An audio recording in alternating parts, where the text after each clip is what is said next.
Welcome friends, स्वागत है हमारे इस वीडियो पे। आपका हम स्वागत करते हैं अपने इस चैनल पे जिसका नाम है हाई स्कूल क्लासेस। दोस्तों, आज के इस एपिसोड में हम बात करेंगे 41वीं बिहार पीसीएस प्रीलिम्स परीक्षा की, जो 1996 में आयोजित की गई थी। दोस्तों, ये जो एग्ज़ाम है वो बिहार पीसीएस मतलब बीपीएससी लेता है। हर साल की तरह इस साल भी 69वीं बीपीएससी की परीक्षा की आयोजित की जा रही है और इसमें जो जनरल स्टडीज के क्वेश्चन आते हैं दोस्तों, वो पहले हो भी चुके प्रश्न में से भी आ जाते हैं। तो दोस्तों, इसी के हिसाब से हम आज आपका स्वागत करते हुए चलते हैं। इस वीडियो में आपको पूरे 50 क्वेश्चन की जानकारी मिलेगी, उनकी व्याख्या सहित। आइए दोस्तों, हम चैनल पे आगे चलते हुए आपको ले चलते हैं पहले क्वेश्चन की तरफ। पहला जो क्वेश्चन होगा दोस्तों, वो है सन 1995 की समाप्ति पर बिहार में जिलों की कुल संख्या थी। इसका जो सही जवाब है दोस्तों, वो है ए 50 जिले थे और उनमें सॉरी दोस्तों, इनकी जो संख्या थी वो 55 जिलों की थी और 55 जो जिले थे हमारे इस बिहार में थे। और कुछ इस प्रकार इसकी व्याख्या कर देते हैं। बस 1995 की समाप्ति पर बिहार में जिलों की संख्या 55 थी। सन 2000 में झारखंड राज्य बनने पर 18 जिले झारखंड राज्य के अंग हो गए। वर्तमान में 2019 तक बिहार में जिलों की संख्या 38 है और 1951 में 18 जिले, 1981 में 31 जिले और 1991 में 55 जिले थे। आइए दोस्तों, चलते हैं अगले प्रश्न की तरफ। अगला जो प्रश्न है, छोटा नागपुर काश्तकारी कानून कब पारित हुआ? छोटा नागपुर काश्तकारी कानून कब पारित हुआ? इसका जो सही जवाब है दोस्तों, वो है ए सन 1908 में। सन 1908 जो है उसका सही जवाब है। आइए इसकी व्याख्या देख लेते हैं। इसकी व्याख्या कुछ इस प्रकार है। बिहार में छोटा नागपुर काश्तकारी अधिनियम 1908 में ईस्वी द्वारा इस क्षेत्र में निवास करने वाले लोगों की, विशेषकर आदिवासी, पर वनों के स्वतंत्र उपभोग पर प्रतिबंध लगा दिया गया था। आइए दोस्तों, चलते हैं अगले प्रश्न की तरफ। अगला जो प्रश्न है वो है, बिहार में औद्योगिक वित्तीय सहायता प्रदान करने हेतु कौन प्रमुख वित्तीय संस्था है? इसका जो सही जवाब है दोस्तों, वो है सी बिहार राज्य वित्त निगम लिमिटेड। इसके जो 4 ऑप्शन थे, विश्व bank, Biscomaun, state bank of India और बिहार राज्य वित्त निगम थे। सही जवाब है बिहार राज्य वित्त निगम। अगला जो प्रश्न है दोस्तों, वो है कुछ इस प्रकार।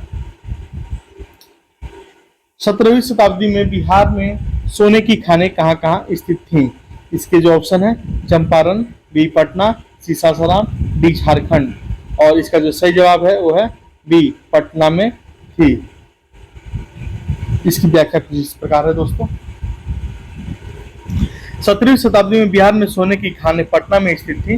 वर्तमान समय में नौगढ़ी झारखंड के सिवूम जनपद में चांदी पाई जाती है।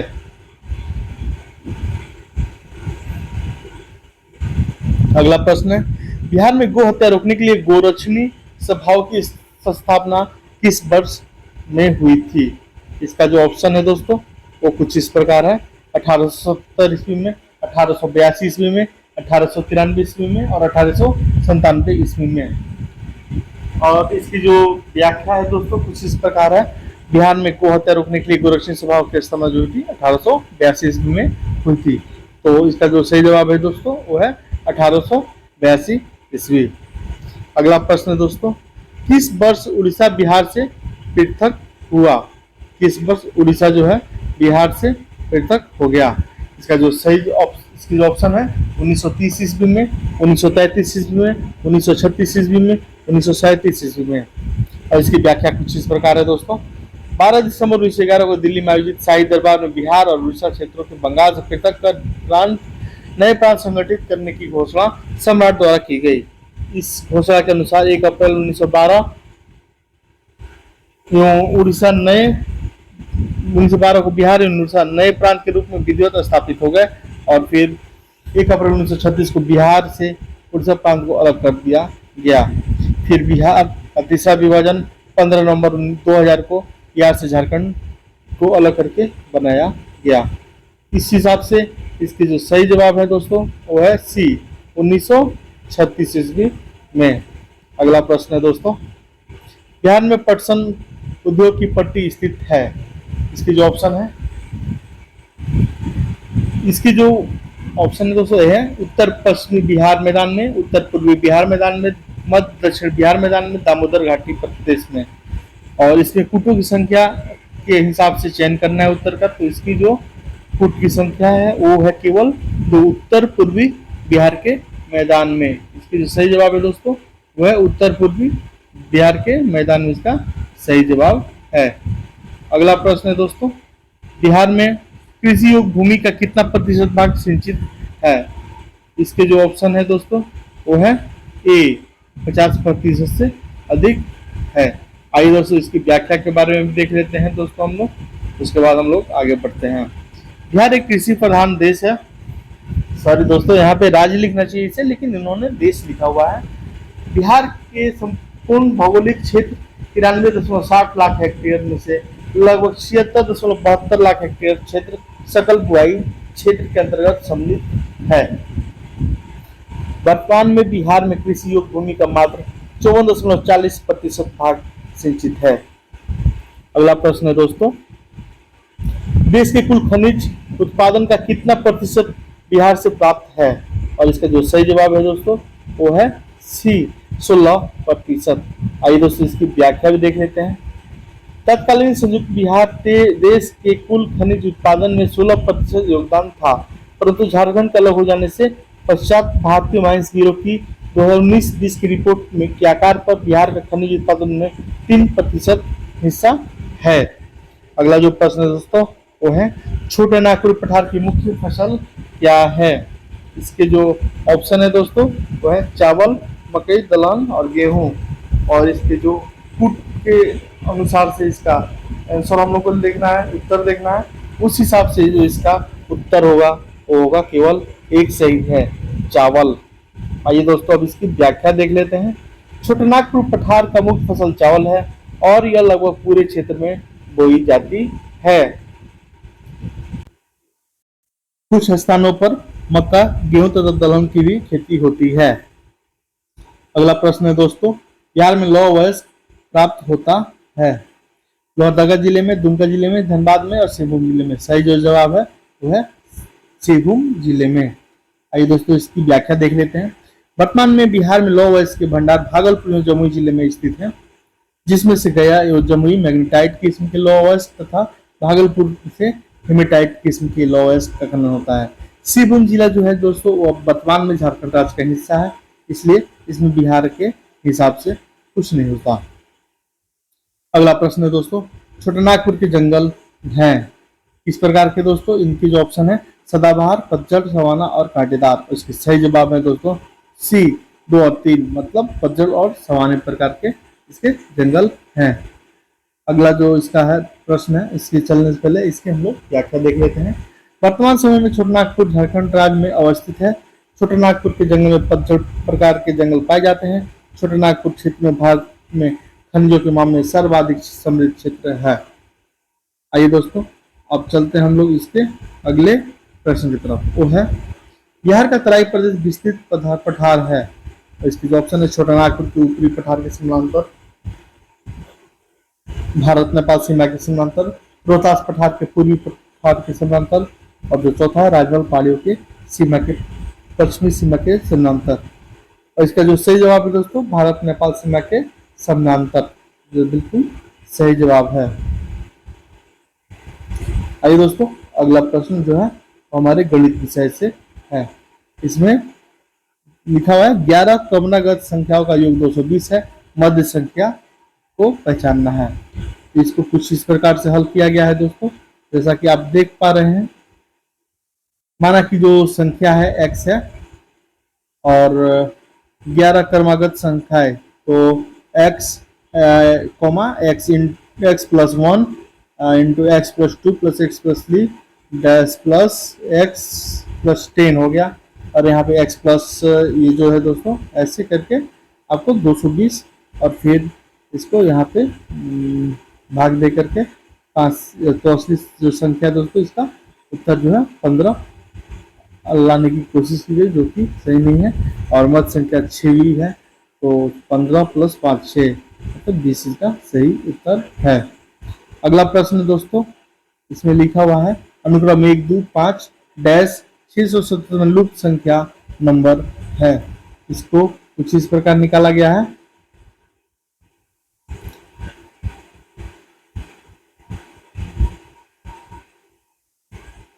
1 2 5 6 को अलग अलग स्पष्ट करने के लिए जो है 1 को equal to 0 square plus 1, 2 equal to 1 square plus 2, ऐसे ऐसे करके जो है 5 स्क्वायर हो गया।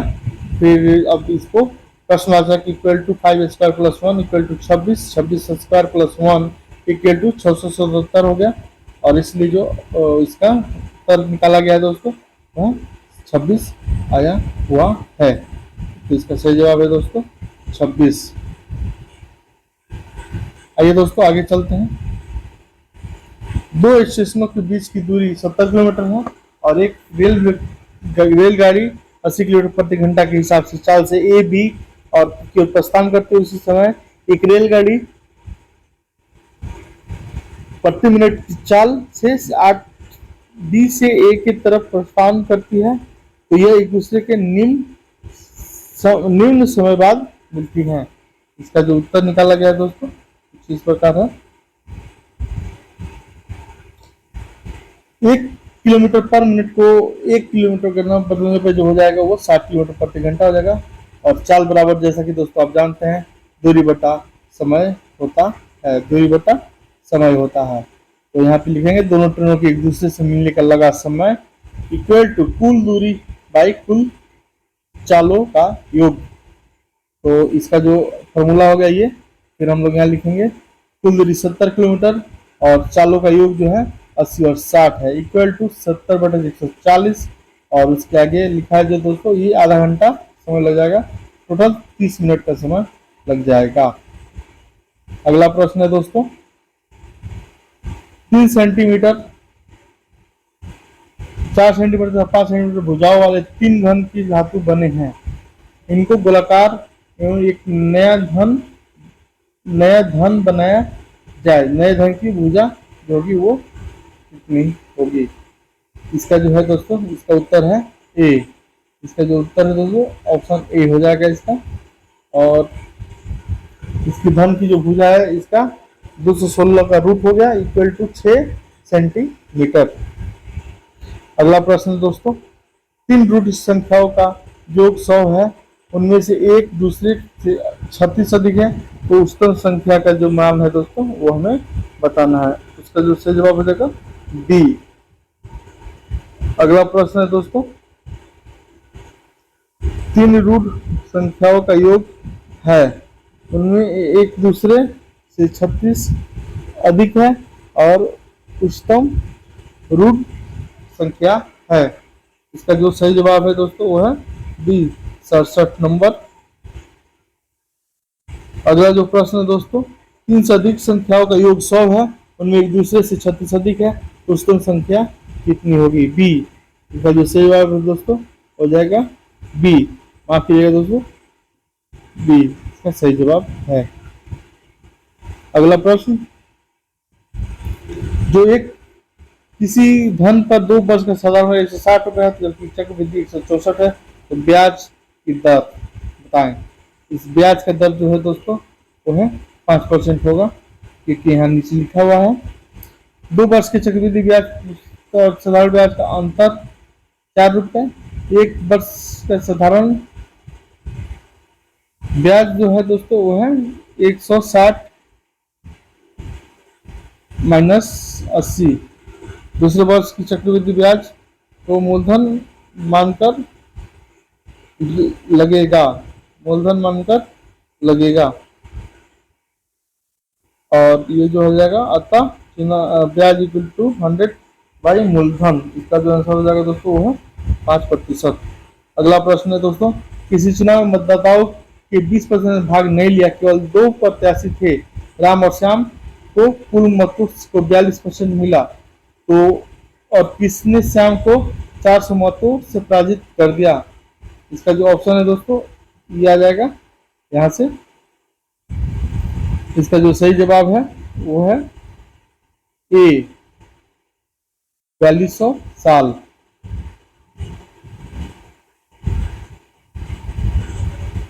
बयालीस सौ मत, माफ कीजिएगा दोस्तों, 4200 मत हो जाएगा।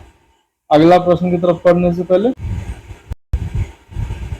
अगला जो प्रश्न है दोस्तों वो है, सन 1993 ईस्वी के साहित्य अकादमी पुरस्कार के लिए चुना गया हिंदी उपन्यास था। इसका जो ऑप्शन है कुछ इस प्रकार, अर्धनारीश्वर, नीलाचंद, मैं वक्त के सामने हूँ, उपरोक्त में से कोई नहीं। इसका जो ऑप्शन से है ए वो सही जवाब है, और इसकी व्याख्या देख लेते हैं दोस्तों।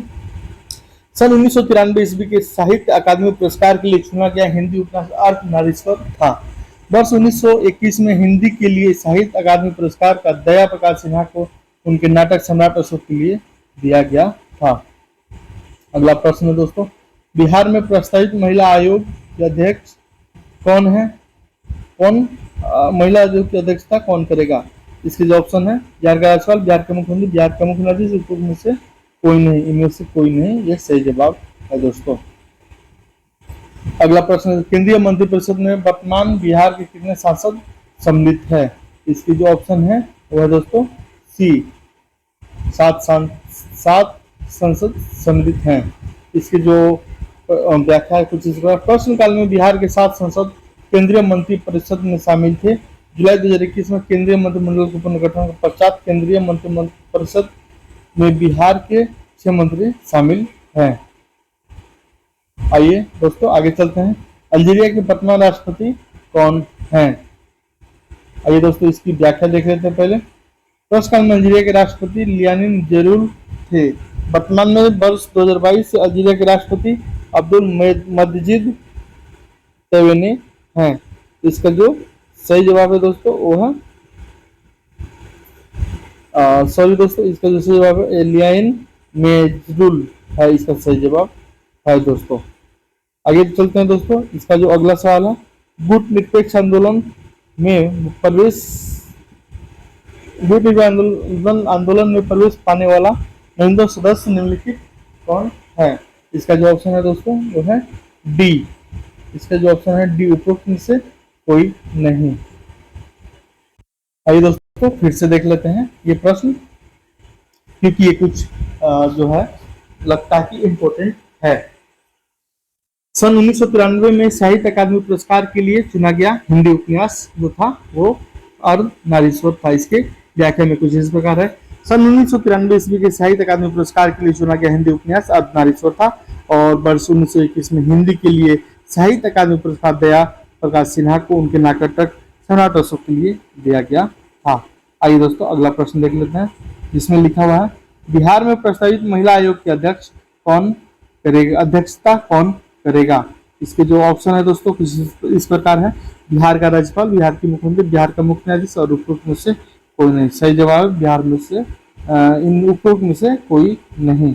अगला प्रश्न है दोस्तों, इसको कुछ इस प्रकार दिया गया, इसकी व्याख्या देखते चलते हैं। बिहार राज्य महिला आयोग के अधिनियम जून 1999 में लाया गया। इसके तहत एक अध्यक्ष कुल 7 सरकारी सदस्यों की नियुक्ति बिहार सरकार द्वारा की गई। सदस्यों में एक अनुसूचित जाति, एक जनजाति, एक पिछड़ा वर्ग और अल्पसंख्यक समुदाय से होगी। राज्य में महिला आयोग अध्यक्ष मंजू प्रकाश थी, और जबकि वर्तमान में दिलमणि मिश्रा राज्य महिला आयोग की अध्यक्ष हैं। अगला प्रश्न दोस्तों, केंद्रीय मंत्रिपरिषद में बिहार के कितने सांसद सम्मिलित हैं? इसके जो ऑप्शन है वो है 7। सॉरी दोस्तों, इसके जो ऑप्शन है सी, 7 नंबर। आइए इसकी व्याख्या देखते चलते हैं। इस प्रश्नकाल में बिहार के 7 संसद केंद्रीय मंत्रिमंडल में शामिल थे। जुलाई 2021 में केंद्रीय मंत्रिमंडल के पुनर्गठन के पश्चात केंद्रीय मंत्री परिषद में बिहार के 6 मंत्री शामिल हैं, और ये सही जवाब है।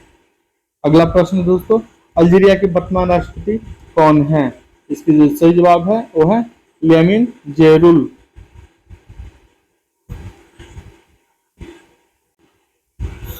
आइए दोस्तों फिर देखते हैं। गुट निरपेक्ष आंदोलन नेम में प्रवेश पाने वाला न्यूनतम सदस्य निम्नलिखित है। इसका जो ऑप्शन है वो है डी।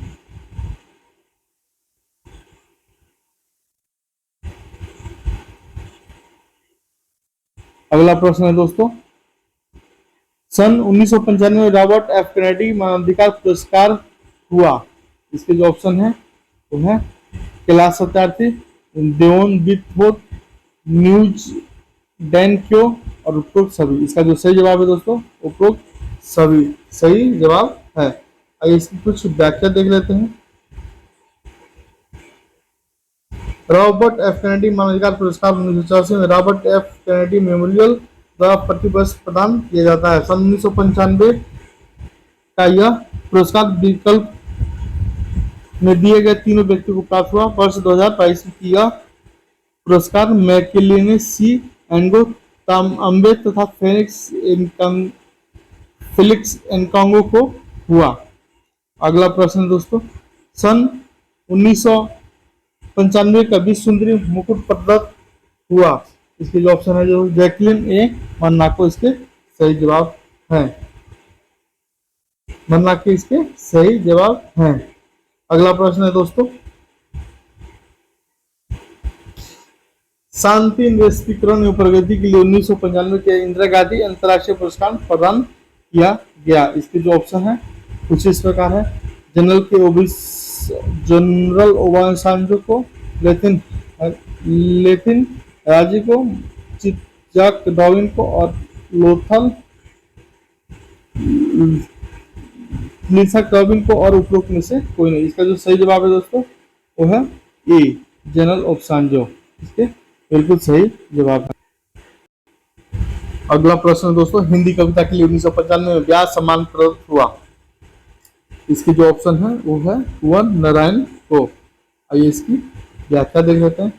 हिंदी कविता के लिए वर्ष 1995 का व्यास सम्मान कुंवर नारायण की कृति कोई दूसरा नहीं के लिए प्रदान किया गया। 1991 में प्रदान इस सम्मान के बिरला फाउंडेशन द्वारा पिछले 10 वर्षों में प्रकाशित किसी भारतीय नागरिक की उत्कृष्ट रचना के लिए दिया गया। इसकी पुरस्कार राशि 2.5 लाख रुपए है और इसकी 21वां का व्यास सम्मान शिखर 2022 में डॉक्टर असगर वजाहत को उनके नाटक महाबली के लिए दिया गया। देखिए दोस्तों, ये जो 1995 में दिया गया वो अलग चीज है और ये 2022 में जो दिया गया ये दूसरी चीज है। आइए अगला प्रश्न देखते हैं। एपेक का पूर्ण क्या है? ऑप्शन जो है इसका दोस्तों, Asia for peace and economic cooperation, दूसरा है Asia pact for environment control और चौथा एशिया पैसिफिक इकोनॉमिक कंट्रोल और एशिया पैसिफिक इकोनॉमिक कॉर्पोरेशन। इसका जो सही जवाब है दोस्तों वो है डी, बिल्कुल सही जवाब है।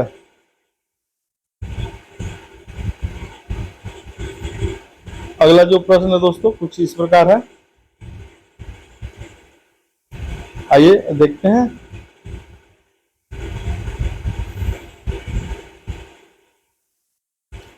सन 1995 की विश्व एथलेटिक प्रतियोगिता आयोजित हुई थी।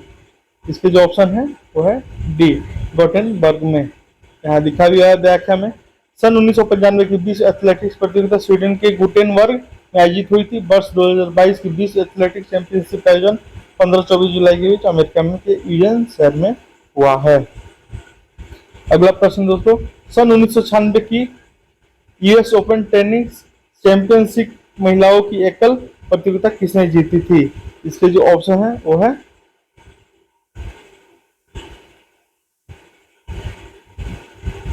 B, Steffi.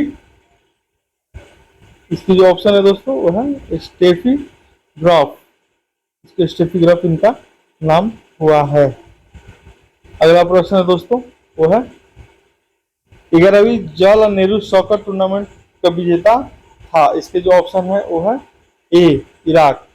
अगला प्रश्न है दोस्तों, सन 1995 की इंडोनेशिया ओपन बैडमिंटन चैंपियनशिप के पुरुषों की एकल प्रतियोगिता के विजेता थे। इसके जो ऑप्शन है वो ए है।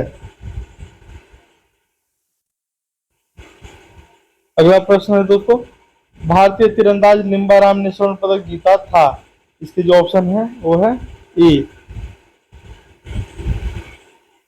अगला जो ऑप्शन है दोस्तों कुछ इस प्रकार, सन 1995 की एशियाई एथलेटिक प्रतियोगिता की पदक तालिका में सर्वोच्च स्थान पाने वाला देश था। इसके जो ऑप्शन है वो ए, चीन। अगला जो प्रश्न है दोस्तों, आइए देखते हैं। नवंबर 1995 में अमेरिकी सैनिक की हत्या करने वाले 2 क्रमिक विस्फोट हुए थे। इसकी जो ऑप्शन है वो है डी।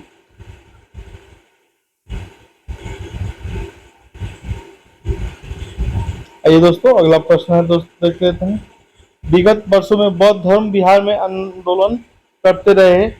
नियंत्रण प्राप्त करने के लिए गया के महाबोधि मंदिर का, गया के विष्णुपद मंदिर का, देव के सूर्य मंदिर का और उपरोक्त में से कोई नहीं। और इसके जो सही जवाब है दोस्तों वो है ए, गया के महाबोधि नदी का। इसके जो ऑप्शन है वो है ए, सही है। व्याख्या देख लेते हैं दोस्तों इसका। गया के महाबोधि मंदिर का नियंत्रण प्राप्त करने के लिए बिहार के अनेक स्थानों पर प्रशासन किया गया। इस मंदिर पर प्रशासन का नियंत्रण है। अगला प्रश्न जो है दोस्तों वो है कुछ इस प्रकार, हॉकी का यूरोपियन राष्ट्रीय कप जीतने वाला देश था। इसके जो ऑप्शन जो है वो है नीदरलैंड, स्पेन, जर्मनी, इंग्लैंड। इसका जो सही जवाब है दोस्तों वो है सी, जर्मनी। व्याख्या जो है, हॉकी का यूरोपीय राष्ट्रीय कप जीतने वाला देश जर्मनी था। वर्ष 2021 में यूरोपीय राष्ट्रीय कप नीदरलैंड ने जीता। अगला प्रश्न, स्वर्णिम त्रिकोण का तात्पर्य क्या है? स्वर्णिम त्रिकोण का तात्पर्य, इसके जो ऑप्शन है, स्वर्ण उत्पादक देशों का एक संघ, बरमुडा त्रिकोण जहां समुद्र की आभा स्वर्णिम है, थाईलैंड, म्यांमार आदि के नशीले पदार्थों का उत्पादन करने वाले क्षेत्र, और उत्पादन ईरान तथा पाकिस्तान पर आधारित तस्कर खिलाड़ी। इसके जो ऑप्शन जो है दोस्तों वो है सी। इसके जो ऑप्शन है दोस्तों, एक सेकंड, इसके जो ऑप्शन थे वो है सी।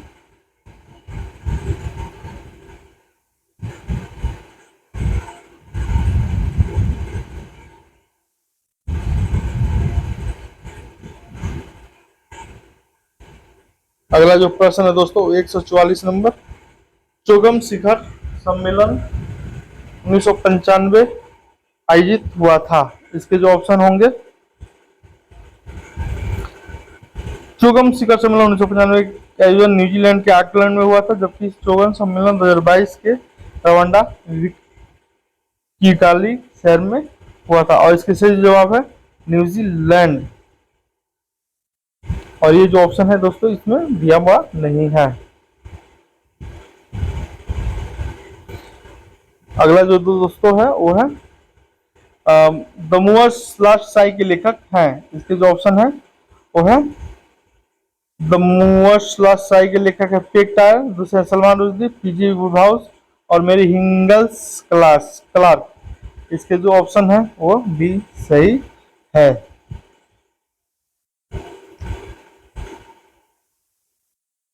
अगला जो प्रश्न है दोस्तों वो कुछ इस प्रकार है, गण राजेश्वर को उनकी अंतिम फिल्म मोह मुल्क पर मिलने वाला पुरस्कार था। इसके जो ऑप्शन है दोस्तों वो है C, Indira Gandhi award for best film. अगला प्रश्न जानने से पहले दोस्तों हम व्याख्या देख लेते हैं। गण राजशेखर को उनकी तमिल फिल्म मोह मुल्क में वर्ष 1995 Indira Gandhi award for best film प्राप्त हुआ था। यह पुरस्कार प्रथम फिल्म का निर्देशन करने वाले किसी निर्देशक को प्रदान किया जाता है।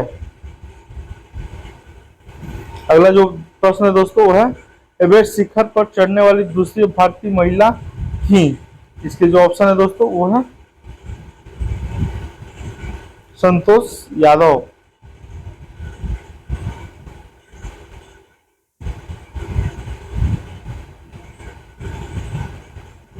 अगला जो प्रश्न है दोस्तों, वह संत कबीर के सम्मान में मगहर महोत्सव प्रारंभ किया गया।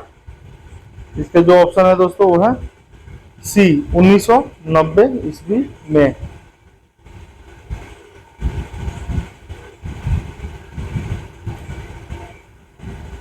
दक्षिण एशियाई प्राथमिकता व्यापार समझौता साप्ता का औपचारिक उद्घाटन हुआ है। इसके जो ऑप्शन है वो है सी, सही जवाब है सी 7 दिसंबर 1995 ईस्वी को। इसकी व्याख्या देख लेते हैं दोस्तों। इसकी व्याख्या कुछ इस प्रकार है। दक्षिण एशियाई वरीयता व्यापार व्यवस्था सप्ताह का प्रस्ताव श्रीलंका ने 1991 के छठे शिखर सम्मेलन में रखा था। इस प्रस्ताव के तहत 1997 तक सप्ताह को आरंभ करने का निर्णय लिया गया। सार्क देशों में बीच रियायती प्रशुल्क पर व्यापार करने का यह समझौता 7 दिसंबर 1995 को प्रभावी हो गया था। अगला जो प्रश्न दोस्तों वो है वंदे मातरम गीत जिसने उनकी आवाज आजादी की लड़ाई में भारत के देशभक्त सपूतों को बड़ी परिणाम का आशीर्वाद प्रेरणा प्रदान की अंकित है। इसके जो ऑप्शन है दोस्तों कुछ इस प्रकार है। आनंद मठ में दुर्गेश नंदिनी मेघनाथ वध, दुर्गेश नंदिनी के बाद जो है मेघनाथ वध काव्य दियांग्या काव्य जो है। इसके जो सही जवाब दे देते हैं दोस्तों ए आनंद मठ हो जाएगा। और दोस्तों आगे चलते हैं। इसी के साथ दोस्तों ये जो 50 क्वेश्चन थे हमारे पूरे हो गए। मिलते हैं अगले क्वेश्चन में नए मटेरियल के साथ, ताकि आप पढ़ सके आगे बढ़ सके, हमारी ये कामना रहेगी। और दोस्तों अगर वीडियो पसंद आया तो आप इसको शेयर करें, सब्सक्राइब करें और मुझसे हुई गलतियों के लिए क्षमा करें। और मिलते हैं अगले एपिसोड में।